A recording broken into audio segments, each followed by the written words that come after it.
Baik, Assalamualaikum warahmatullahi wabarakatuh. Selamat pagi, siang, sore, dan malam. Perkenalkan, nama saya Guru Herlo Kusfi dari kelas TIA 323. Pada kesempatan kali ini, saya akan memaparkan tugas kuliah saya, yaitu tugas mata kuliah basis data, dengan dosen pengampu, yaitu Bapak Agung Nugroho Eskom Mkom. Baik, langsung saja masuk ke materi. Pengertian basis data. Apa sih itu basis data? Basis data dalam teknik informatika adalah kumpulan data yang tersimpan secara sistematis di dalam komputer.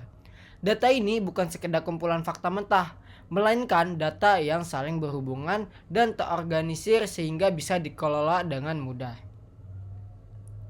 Nah, kita langsung masuk ke DBMS. Apa sih itu DBMS? Nah, DBMS ini adalah singkatan dari Database Management System, atau dalam bahasa Indonesia disebut Sistem Manajemen Basis Data. Singkatannya, DBS adalah software yang digunakan untuk mengolah data. Nah, biasanya DBMS ini menggunakan aplikasi yang dinamakan AMPP. Nah, itu biasanya untuk memasukkan atau mengelola sebuah basis data begitu. Lalu DBMS ini memiliki beberapa fungsi nih teman-teman. Di antaranya seperti penyimpanan data dan pengambilan data, lalu pengelola data, keamanan data, query data, dan administrasi. Nah, yang kedua yaitu apa sih yang dimaksud dengan redundasi? Redundansi data dalam dunia informatika berarti adanya duplikasi nih atau penyimpanan data yang berulang kali di tempat yang berbeda. Bisa dibilang data tersebut disimpan secara double.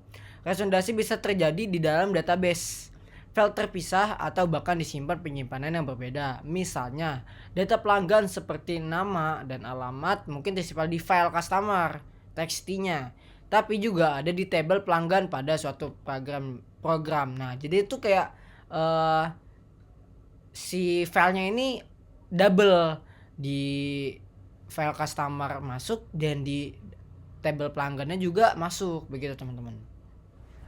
Lalu yang ketiga, jelaskan yang dimaksud dengan entitas. Dalam konteks teknik informatika, entitas mengacu pada objek abstrak yang mewakili sesuatu yang nyata di dunia nyata. Entitas ini dapat berupa benda, orang, tempat, kejadian, atau bahkan konsep abstrak. Lalu yang keempat, apa sih itu composite key? Nah, composite key atau kunci komposit adalah sebuah kunci utama atau primary key yang terdiri dari dua atau lebih atribut atau kolom dalam sebuah tabel basis data relasional. Hal ini berbeda dengan kunci tunggal atau single key yang hanya terdiri dari satu kolom saja. Oke, yang kelima, apa kegunaan index key? Index key dalam database adalah kolom atau kumpulan kolom yang digunakan untuk mempercepat pencarian data. Mirip seperti indeks pada buku yang membantu Anda menemukan halaman dengan cepat. Index key berfungsi sebagai petunjuk lokasi penyimpanan data aktual di dalam tabel. Ada beberapa nih teman-teman untuk kegunaan utama index key. Yang pertama seperti meningkatkan kecepatan query, dan kedua itu ada optimasi join, yang ketiga ada mempercepat operasi sorting dan grouping, yang keempat ada enforcement of a uniqueness. Nah, itu dia. Maaf ya kalau misalnya bahasa Inggris saya itu kurang bagus gitu ya. Oke, yang kelima yaitu memfasilitasi concurrence check. Dan yang keenam ada full text search, dan yang ketujuh mengurangi beban I atau O. Oke. Yang keenam, ada beberapa jenis arsitektur dari bahasa data, yaitu ada dua nih teman-teman. Ada basis data relasional, dan yang kedua ada basis data non relasional. Oke, kita bahas yang pertama dulu. Apa sih itu basis data relasional? Yaitu merupakan jenis basis data yang paling umum digunakan dan didasarkan pada model relasional. Model ini mengatur data dalam tabel dengan baris dan kolom. Setiap tabel memiliki kunci utama unik yang mengidentifikasi setiap baris, dan hubungan antar tabel dibuat melalui kunci asing. Dan adapun dengan basis data non relasional, yaitu juga biasa dikenal sebagai NoSQL. dirancang untuk menangani volume data besar yang tidak terstruktur atau semi terstruktur. Mereka tidak mengikuti mode relasional yang ketat dan sering kali menawarkan fleksibilitas dan skalabilitas yang lebih besar dibandingkan dengan basis data relasional. Oke, yang ketujuh, apa saja level basis data? Oke, dalam dunia basis data dapat 3 abstraksi yang berperan penting dalam bagaimana menggunakan dan programmer berinteraksi dengan data. Level abstraksi ini membantu menyembunyikan kerumitan detail penyimpanan data fisik dan menyediakan pandangan yang lebih logis dan terstruktur terhadap data.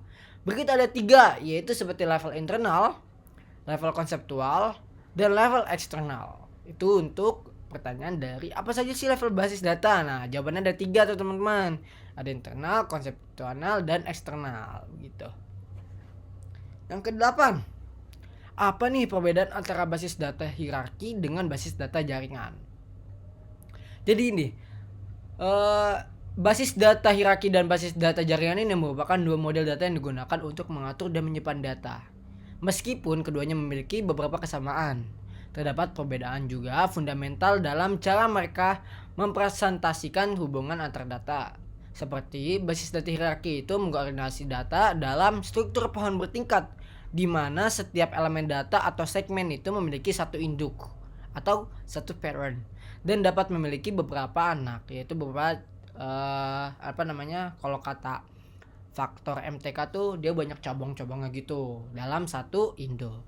Nah, beda dengan halnya itu basis data jaringan, yaitu sama mengkoordinasi data tapi ini dalam struktur seperti pohon, namun memungkinkan hubungan many to many antar elemen. Jadinya bedanya itu hanya kalau yang dari basis data jaringan itu many to many antar elemen, namun kalau di basis data hierarki itu dia struktur pohonnya bertingkat, ada satu induk dan memiliki beberapa cabang anaknya begitu. Yang ke-9, apa perbedaan relational database dengan entity relationship? Nah, oke. Basis data relasional menyediakan mekanisme untuk menyimpan dan mengelola data secara terstruktur dan teratur. Sedangkan ERD, nah ini namanya sebenarnya RAD nih, berfungsi sebagai alat visual untuk merancang, memahami, dan mendokumentasikan struktur data tersebut dalam basis data relasional. Nah, basis data relasional ini merupakan tipe basis data yang mengorganisir data dalam tabel-tabel dengan baris dan kolom. Lalu diagram relasi entitas atau yang disebut tadi ERD itu merupakan representasi grafis dari entitas objek data dalam basis data dan hubungan antar entitas. Oke, yang ke-10. Apa sih perbedaan SQL dan dengan non SQL? Perbedaan utama antara SQL dan non SQL yaitu adalah dua jenis database yang berbeda dengan pendekatan dan keunggulannya masing-masing. Nah, kalian masih banyak yang belum tahu kan apa itu kepanjangan dari SQL? SQL itu kepanjangan dari Structured Query Language.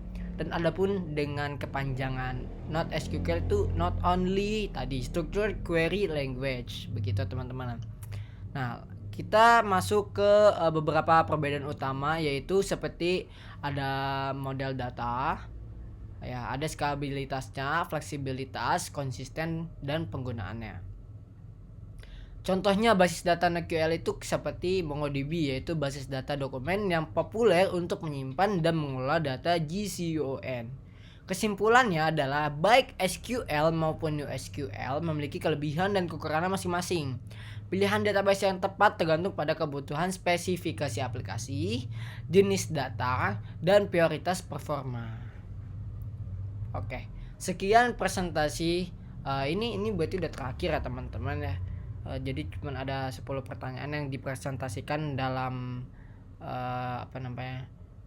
presentasi hari ini dengan mata kuliah basis data. Oke, saya cukup dan akhiri sampai di sini. Kurang lebihnya mohon maaf. Atau ada kebingungan dalam saya berkata-kata atau dalam percakapan saya ada yang kurang dipahami, saya meminta maaf kurang lebihnya. Mohon maaf, wabillahi taufiq wal hidayah. Wassalamualaikum warahmatullahi wabarakatuh.